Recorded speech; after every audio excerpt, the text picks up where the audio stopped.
Welcome to Dr. Fred Bell's Health, Science, and Energy Show, December 27, 2008. Tonight, we're going to continue on with the seminar, and we're going to go right into everybody's favorite, time travel. Time travel. Yes, we're going to talk about time travel. As soon as Dr. Bell gets speaking there. Are you going to speak, Dr. Bell? Right. There you go. So, the Andromedan said, because I already built a time machine, I was ready for this, we're going to stop time. You're going to witness it. And we're going to separate the universe, and we're going to separate this vortex from the Earth right now, and you're going to see this happen. And they said, you better brace yourself, because this is going to scare you a little bit. So I grabbed hold, I don't know what the hell is coming down. I mean, this is some of the shit they lay on me. I grabbed hold of that table, and I saw time stop. Basically, everything froze, just like it had when I was in my time machine. One side of the cupboards existed on the right. The other side of my living room didn't even exist anymore. All I could see was out where the ocean was, and half of Laguna Beach disappeared.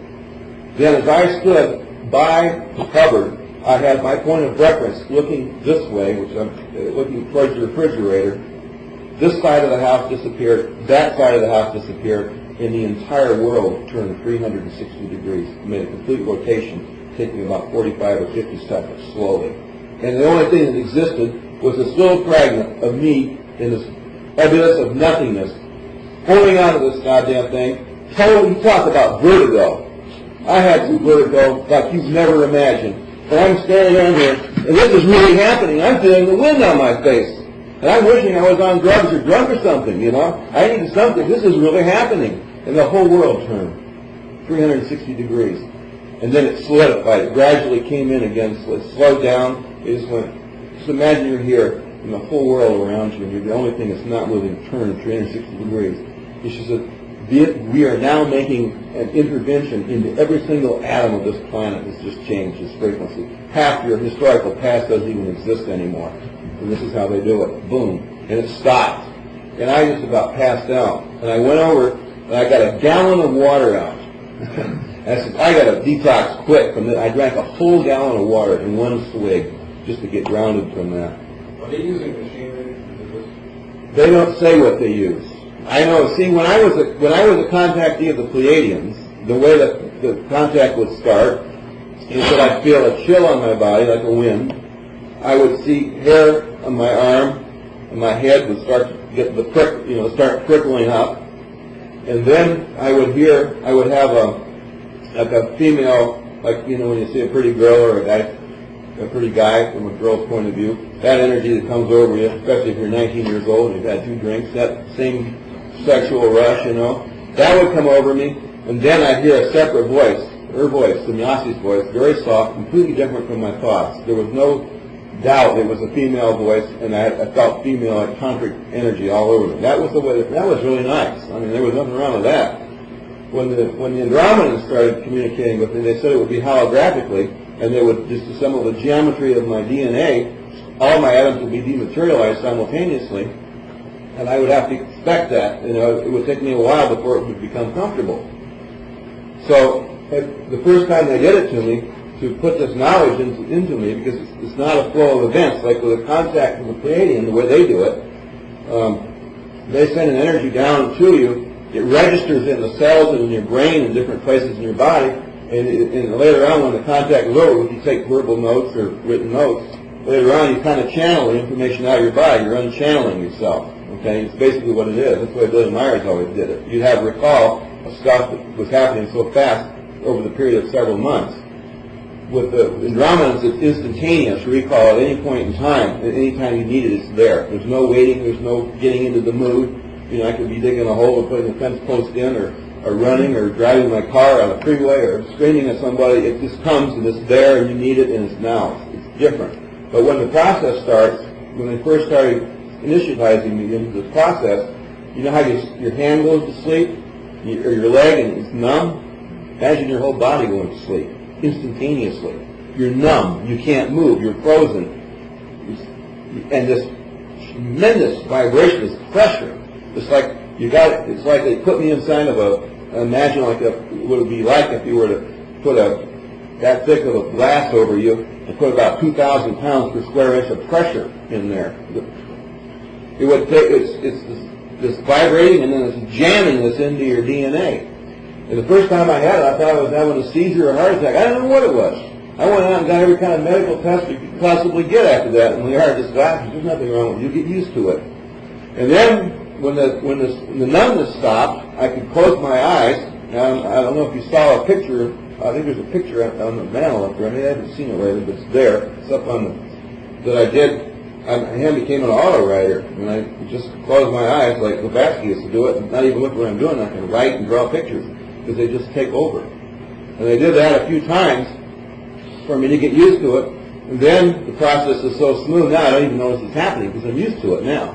It's like it's there, it's happening, and suddenly I realize it just happened. It doesn't scare me anymore, but it was very frightening in the beginning. But he said that's necessary. I asked her. I said in '89 when Sannyasi told me that she was leaving, I asked her why she was leaving, and she said that the Pleiadians cannot, the Earth people give off what's called an auric stench.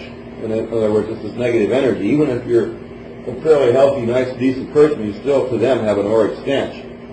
And so, if you understand what I was talking about longevity and auras, and what he was saying, is if you're around people with short-term auras for any length of time, your short-term auras, your DNA is going to be registering that, and you're going to start getting shorter and shorter to life.